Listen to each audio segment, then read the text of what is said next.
ito na nga tayo yung nag-usisa. Tinignan natin. So guys, okay, kita mo ha. Hindi pa masyadong tag-init pero kita mo yung kulay noon versus doon sa kabila ng net. Medyo brown na. Green na green pa yung kabila. Dahil nagsisimula na ang tag-init.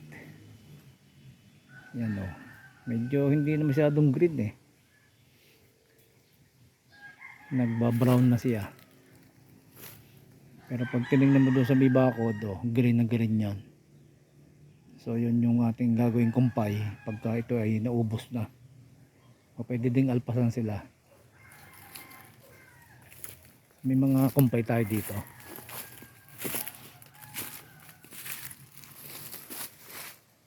Ito, mga napir. Yan. Mga napir yan. And then, yun, may matataas na yan. Mga napir.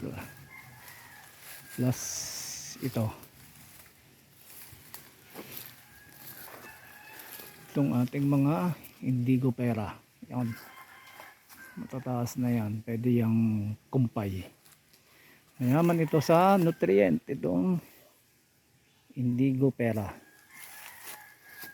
So yan yung update natin dito sa ating mga kambing.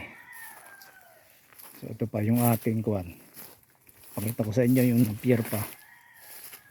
Lumago. Ito yung kinuha natin nang tayo nangungumpay. Yan o. Oh, lalaki ng papaya. Yung papayang malalaki. Nakita nyo. Yan o. Lalaki ng papaya. Yan yung mga napier.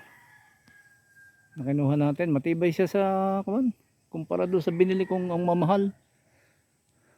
Ito yung mga native na napier, yung mga unang napier na dumating sa Pilipinas. Tamo oh. Ang lago niya, ang bilis lumago. Ito yung mga indigo. Indigo pera, yan, marami yan. Handa natin sa tag-init. So, kita mo, ubos na halos. Kakakain nila. Tatatlo pa lang halos ay kulang na, kaya hindi kasi dito yung mga 10, 15 hindi kaya unless marami kang supply ng pagkain. Pwede sila. Mamamatay kasi pagka walang pagkain. So ayan yun. Tama. Pag may tao dito, narito ako o kaya yung kapatid ko, narito din sila. Gusto pa yung may kasama sa pangangain, may katropa.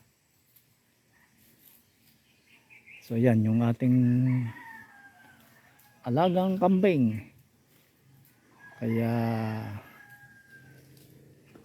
kung hindi pa kayo nagsusubscribe, pasubscribe na sa ating YouTube channel para lagi kayong updated sa ating mga bagong upload na video tungkol sa kambingan at tungkol sa dwarf coconut.